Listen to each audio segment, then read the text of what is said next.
Hi folks, it's Andy. Welcome to this week's Kendo Rant.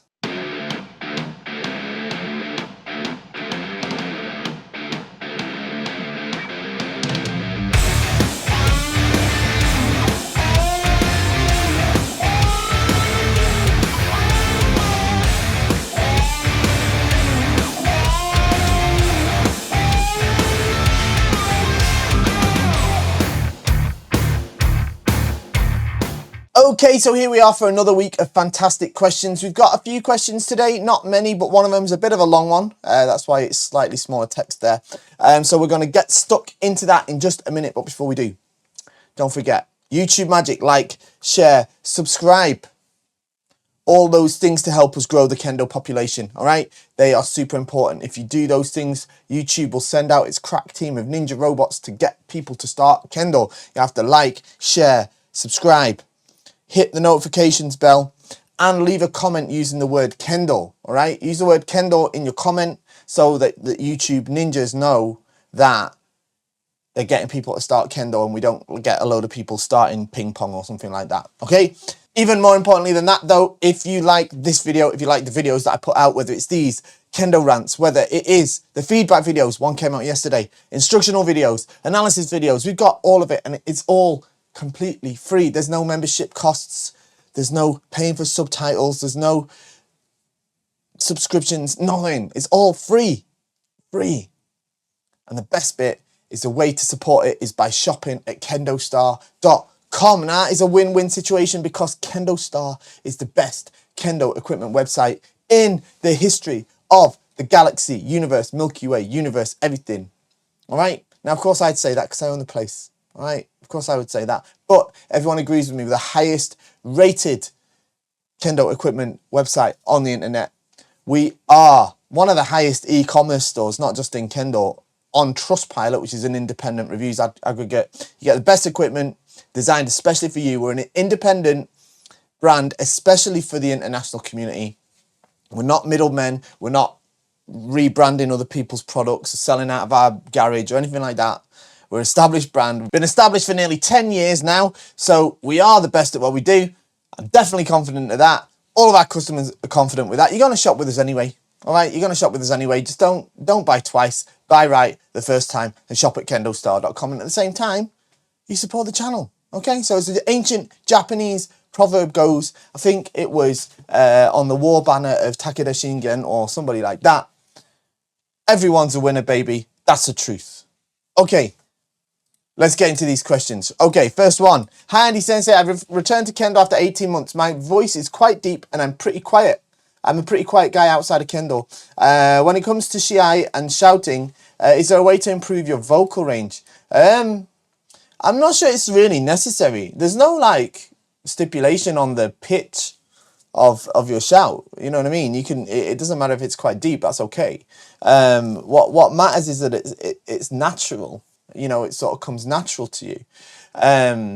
So, you know, I don't think you need to worry about it all that much. It'll come with practice as you get, you know, you're only 18 months in, all right? Oh, no, sorry, you're not. You've returned after 18 months. Okay. So I'm not sure what stage you're at, but I think you just, you know, you'll pick it up. All right, you find what's natural for you, and it'll evolve and change with your own, you know, development of Kendo as well. Like if I look at videos of my own Kendo from, I found one I looked at the other day. It was from like 12 years ago, and my voice is totally different. And then even if I look at something from probably 5 years ago, maybe it's different again. So you know, you go through these sort of different things. So I wouldn't beat yourself up too much about that. Okay, so. Don't worry about it all that much. Okay, we got a mammoth question here. Let's get to this one because this is a long one. Look at this. This is across 3 or 4 pages. So I'm going to read this out, right? I'm going to read this together and I'm going to answer it. But we haven't got many questions after that, so this is going to take up most of the show. So, good day, Fish Sensei. I've watched several of your rants on ski waza. Okay, and I'm trying to reconcile what I watch and learn from YouTube, Shiai, and tip videos with how I, Niku, play in the dojo. Okay. Ski is always a controversial one, isn't it? I love controversy on this channel. I'm on a tangent here, but there was a lot last week, wasn't there? Not last week, 2 weeks ago when I last did a show about my my comments on the WKC Shimpan. Some people got really upset about that. So, you know, look, my opinions are what they are, whether you like them or not. I mean, sorry. I'm trying to do my best to give you what I think and help. If it helps you, great. If not, cool. You know, you don't have to agree with what I think. But anyway, right, let's get back to this. We're talking about ski. So I've been helping two of my kohai, Yonkyu and Gokyu, here train up for a Shiai. And at the outset, these two have never Shiai'd before, and I'm also somewhat new to it. Sensei called ski waza off limits. Okay, well, here's your kind of answer then, right? I assume because it's the first time, mea culpa, that assumption might not have been correct, because 6 or 7 Shiai prep classes later, I threw ski 3 times on one of those kohai during our match. Okay. I'm starting to understand what problem you might be encountering here. Out of the 3, 1 near miss and received a men strike. Strike was outside of the monochi, no ippon awarded either side. 1 clean impact on the ago, no counter attack from the opponent, no ippon awarded, and 1 miss, no ippon. While I obviously don't look like Eiga Sensei doing ski, the feedback after class was pretty critical, and the highlights include 1, ski is opportunity based. I'm not quite sure what opportunity for ski looks like, besides a weak semi on the receiving end, which I assumed was what was happening when my opponent allowed me to semi in close enough to use ski from a near stationary position. 2, ski is too dangerous and will not be encountered in Q level Shiai. 3, my attacks lack quickness, and this apparently applied to several other attacks that otherwise would have been ippon. 4, male kendoka should not use ski on a female. 5, should not apply waza that have not been covered on the dojo curriculum, including certain oji waza. Ski is not something we generally train as kakarite and motachi. I've definitely watched your rant on bullet 2 being dangerous. Okay. And some Q grade players were definitely attempting ski at the last year, I hear. I think one of them might have actually even been awarded ippon for it. Personally, I think I'd be doing my kohai a real disservice by not preparing them for the possibility of facing ski waza in competition, especially since I can't find an FIK or local federation rule outright banning ski in Q grade Kiai. The last 3 bullets came from a Japanese player, and whilst his English is pretty good, I'm worried something might have been lost in translation. Full disclosure, I also train at a neighbouring dojo where I've routinely been on the receiving end of ski since 6Q, from male and female kendoka, from Q players up to sandan. Nobody seems to bat an eye. I'm trying to find the correct thing to focus on from this feedback. I have a little else to do for the next few weeks, since I'll be recovering from surgery not kendo related. But it's really hard. Ski is not a waza I routinely use, but I do fight some guys who like to take up Jordan every now and then, and it's been useful there. Quite a few sensei from the Reddit dojo also seem to have adopted the ignore training ski at your own peril philosophy, and I kind of agree with that. Any advice on understanding what an opportunity for ski against Chudan looks like would be greatly appreciated. Thanks so much. Okay, so.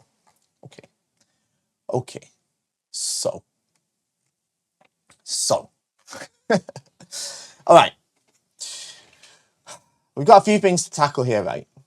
So here's how I think I've understood the situation.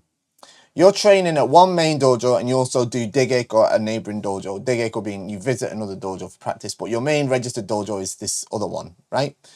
In this dojo, your teacher has said don't do ski at your current level, all right? It's off limits. At the other dojo, they don't have that philosophy and they let you do practice ski, and you are involved in ski practice. You have you've been training for Shiai, and 2 of your kohai, you were trying to help them by teaching them ski, I guess, because you were doing it at the other dojo. And then in the main dojo, you did it in a Shiai practice 3 times, and once you hit, and the other 2 you didn't. But in every case, you didn't get the ippon. Then you got some feedback, and you're struggling to kind of fully understand the feedback. So, first off, let's just deal with the first section, all right? In the first dojo that you're, whether you're registered in there, whatever, but in the dojo where the sensei says, don't do ski, don't do ski. Just don't do it. You don't have to do it. It's fine not to, all right? Like, you don't need to do that much. It's not super useful. it can be useful in certain times, but for the most part, especially at the position that you're in, it's not like required, right? And if the teacher is saying, look, in our dojo we're not doing that right now, then don't just don't do it. Do it in the other dojo, but not in that one. Okay, I don't think there's a problem with that, right? And in terms of like, I understand this kind of, you shouldn't ignore training Tsuki. That's fine. You're practicing it in the other dojo, right? So you're not ignoring training it, and you don't have to worry too much about your kohai. That's your sensei's job to worry about. Okay, help them in ways, and if they come to you or whatever and say, look, we want to learn Tsuki, do Tsuki better, you can maybe give them some tips from what you've learned, or just tell them to visit the other dojo as well, like you do. Just make sure you talk to the. Be careful about how you do that though. Like you don't want to look like you're like dragging, like moving people from one dojo to another. I'm assuming that there's a good relationship between these dojos and that it's cool for you to just visit. Like that's an assumption I'm making. All right, you have to be careful about this without upsetting people. Now let's talk about these points you've raised. Okay, so Tsuki is opportunity based, and you're not sure what it looks like. Tsuki is opportunity based. There's like different opportunities that are like written down or sort of widely taught as the opportunities to strike. There's three that come to mind. There's like three. There's different ones. I think there's like different lists. One that I know is commonly taught. There's three, but there's others as well. There's like in the grading book, I think there's 5 or 6 or something in the grading book. There's one saying that has three timed opportunities to hit. One when the opponent is about to hit. One after the opponent has finished making a hit, and then 3 is when the opponent is like frozen or like unable to respond. So that's called the aite ga itsuita tokoro, which I've written here. So today's Japanese class is when the opponent like stops, like they're unable to respond. Okay, and that's the best time to do Tsuki. Of course, there's other times like when the opponent like steps back, or there's even other ones as well, but I don't want to get into them. But I think the best time, most likely time you're going to score the Tsuki waza is when the opponent is the itsuita tokoro. So when they're like unable to respond to you.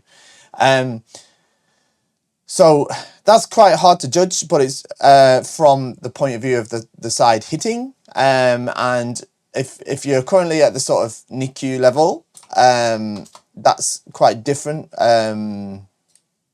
Just so difficult to judge yourself. And if your seniors are telling you, yeah, that wasn't the right opportunity, then all you can do is kind of accept that advice.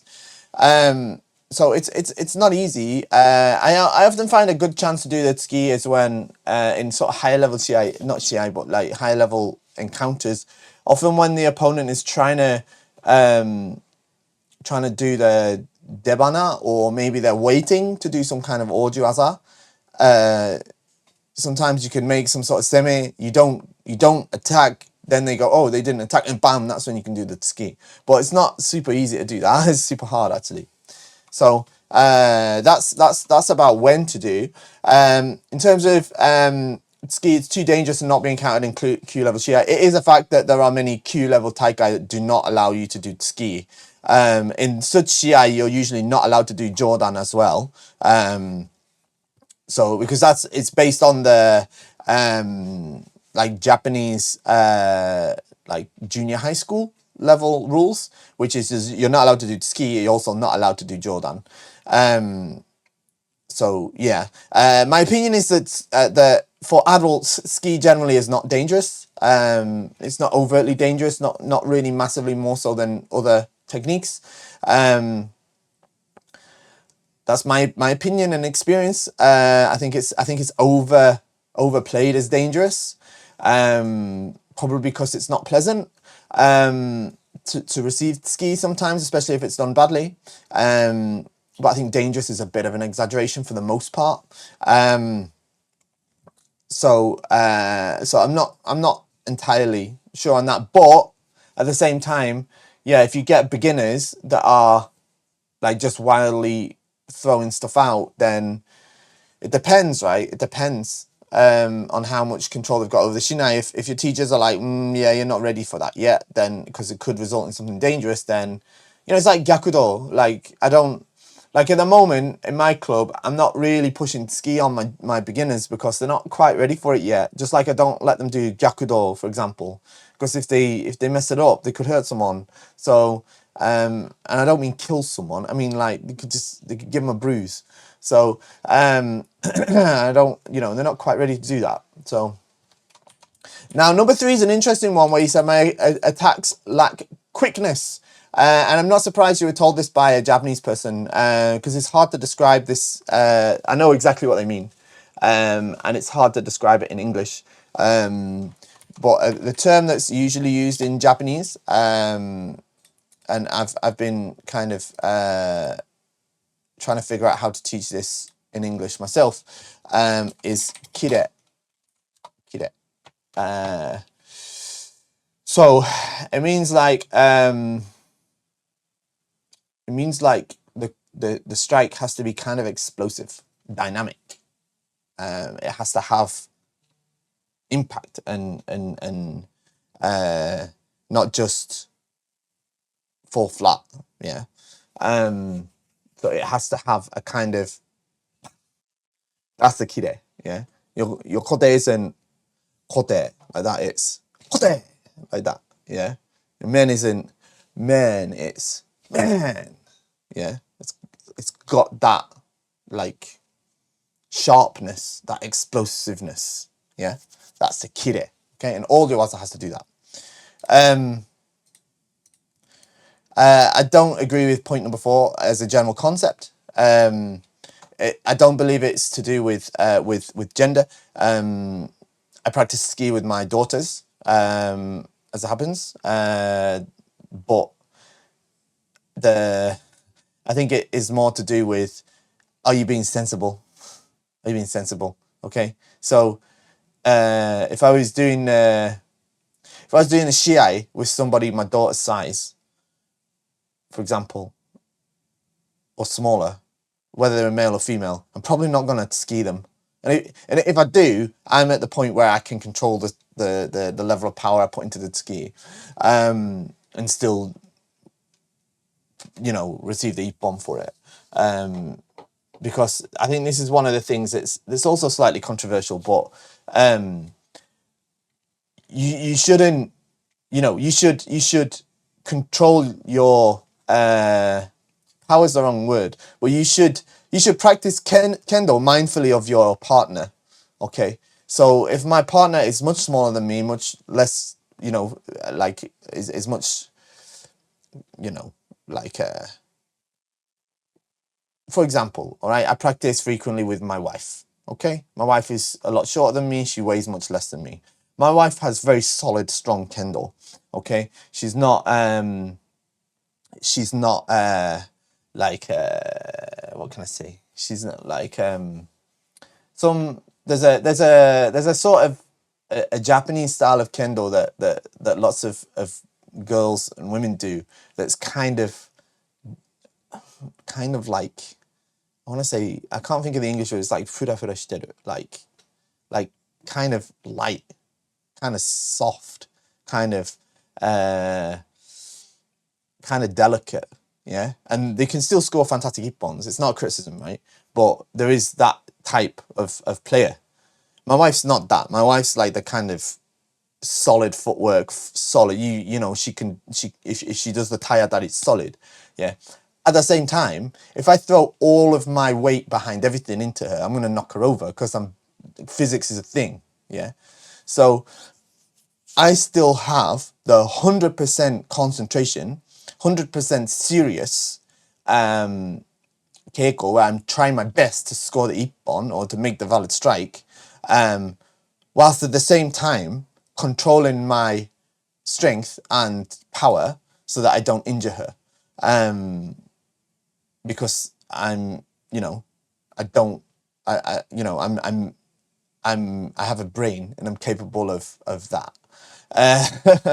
Uh, whereas I think what a lot of people tend to do is they'll forget that and think that they have to throw everything into everyone the same way.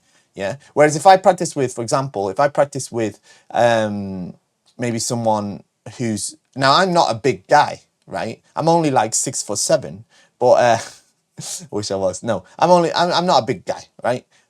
Most of my opponents in Europe, especially in Kiai, are a lot bigger than me, and some of them are a lot bigger than me. Of course, I'll use a little more physical strength against someone like that than would against someone like my wife, or my daughter. Does that mean that I'm like, I'm not? It doesn't mean that I'm like, what do you call it? Like not giving them 100%, no. So that's a really important thing. I think you have to understand when you're doing Kendo. You have to fully commit to your practice and your strikes and stuff like that. But at the same time, you must always be in control of what you're doing. And I think a lot of people lose control of what they're doing in Kendo, which is why like you find people, they'll try and hit men or something and they totally miss, so it's nowhere near Ippon, and still they start kind of going like sort of humping you or something like this, like this, trying to sell some Ippon to nobody because it's Jigeko, and like you in control here, you know. So that's a really important thing, and I think that's relevant to point number 4, because saying outright you shouldn't use ski on female, no. If I practice ski with my daughter, she's 16 years old. We do it in Kihon. In Keiko, Jigeko, I think I'm probably, realistically, I'm only like, if I think I've got a chance to ski, I'll probably only do the katate ski, just because there's less of my weight behind that, and I'm less, even if I catch her coming forward, it's a lower risk of there being a mismatch in our physical power. But I won't do that often either, to be honest. I'll try and find a different way to hit her instead, because I don't want to hurt her. And as I say, it's not just like I won't. There's other ways I won't do as well. I won't do like really strong tayatari on her or really strong kuzushi or something like that, because there's a physical difference, and you know, it's not a fight to the death. Kendo's not a fight to the death. It's arguably not fighting, but I'm not going to go down that rabbit hole. Okay, but I don't like the outright concept, male kendoka should not use on female kendoka. Okay, so yeah, it's like, you know, before someone is like, oh, you said it's not dangerous, and then you just said you don't want to hurt your daughter by not doing ski on. If it's not dangerous, you do ski. I get I get what you're saying there, but when I'm saying that, like, I'm not saying, I don't think I'd kill her. I think I'd put a nasty bruise on her. Just like if I like totally didn't care about how hard I was hitting her, for example, and I don't hit her as hard as I hit some other people. All right, I control that as well, because I don't, you know, because I've got a brain, and that's what you should do.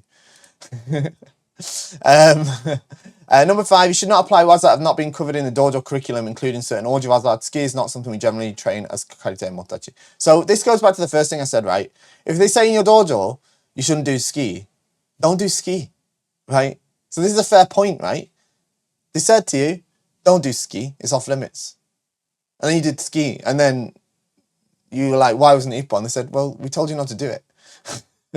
You know, it's kind of fair, right? You know what I'm saying? Now, I'm not gonna, it's not for me to say whether your dojo is right or wrong in deciding whether you should do ski or not at your level. That's up to them. I don't know. I'm not there with them every day practicing.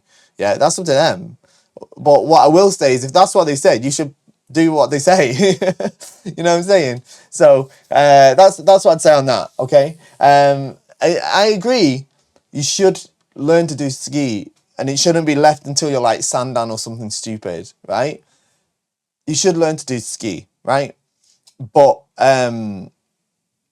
you also should follow the teachings of your teacher over anything, right? And I think if you want to learn to do it, you've got another place where you can go and practice it there, all right? And I think that covers this massive question, all right? I hope it covers it.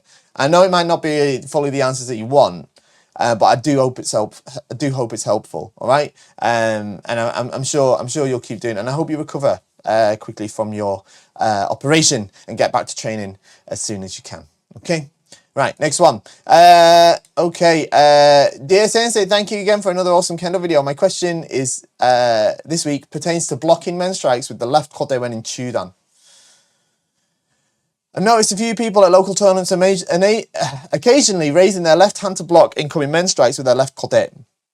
Would a strike to the left kote be considered valid in a scenario like this, provided the person striking the left kote was intent toward the said target? Will the person blocking with their left kote receive hand sock for this? Okay, so I'm going to assume what you mean is they're in kamae, the person attacks and they go like this, all right, like this, and then the shinai hits the left kote here, maybe like this. It's the left kote like this, okay? If you attack men and it looks like men and you hit the left kote, even though you know they're going to come up like this, right? I'd say it's pretty unlikely you're going to get ippon because it looks like you're trying to hit men, because a kote strike and a men strike look different. Now, if a person stands like this, hitting the left kote is a valid strike, yes, because they're not in Chudan anymore, all right? And the rules say, whilst the person is in Chudan, only the right kote is a target, right? But they're not in Chudan when they're doing that. They're in a different position, so you're allowed to hit the left kote in that position, yes, all right? So the correct way to do that is you do the same as if you're going to hit men. When they do this, then pam, kote, like that, right? And that can be a valid strike. It's quite hard to do it. I'm not going to lie to you. Very difficult, actually. And it's rare, so you might surprise the Shimpan and they might not give it because they're just surprised. But it's not, you know, it's not outside the realms of imagination that can be a valid ippon, okay?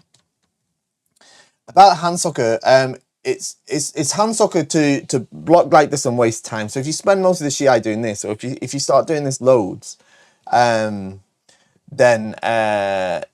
like this, and you're not like trying to do Shiai, then that can be the hand soccer, yeah. But it's up to the Shimpan to decide how egregious that is. Essentially, like if you do this probably 3 times without doing an attack, you're probably going to get hand soccer. Is a general rule of thumb, but it depends, right? Next one, Dear Sensei, Kiyoi is good. Kind regards. Okay, so I know this is from someone that bought the Kiyoi Kendogi and Hakama set. I delivered it to them last week at the British Kendo Association summer seminar. They wore it. It looks fantastic. Very happy with it. It's great. It looks great. Well done. I'm glad you got it, and I'm glad you enjoy it and like it. It is a fantastic uniform set. That's Kiyoi from KendoStar. It's a pretty new one. It's our newest one. So yeah, if you want a good uniform, check that one out. Hello, Fish Sensei. I have a quick question. This is the last one, by the way, regarding Shinai maintenance. I've been practicing Kendo for about 18 months. It's been my habit every few months to take apart my Shinai, looking for splinters, cracks, etc. Good stuff. When I do this, I also wipe it down with walnut oil inside and out. That's good.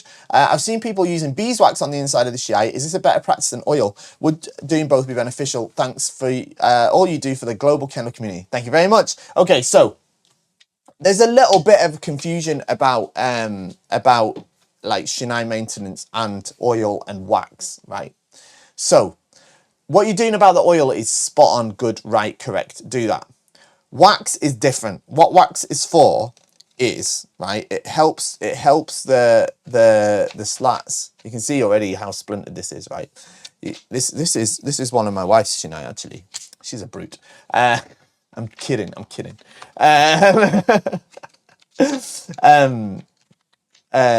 What it does, it helps the Shinai, like, it lubricates them, the wax. It helps them slide against each other. So the best way to use the wax is, you see when you get the splinter in like this, all right? Like this, okay? This is actually quite fixable, this Shinai. Just haven't got round to doing it. I don't think it's broken. Doesn't look broken. Anyway, that's not the point. All right, so you see how it's like it started to splinter here. I don't know if that's been picked up. It started to splinter here and stuff, right? Like that. And then we've obviously got this part here, right? Like this. Right, what needs to happen here is we need to get a shaver and we need to shave these bits down like that, and then rub a bit of sandpaper on them, all right? And then wipe it off.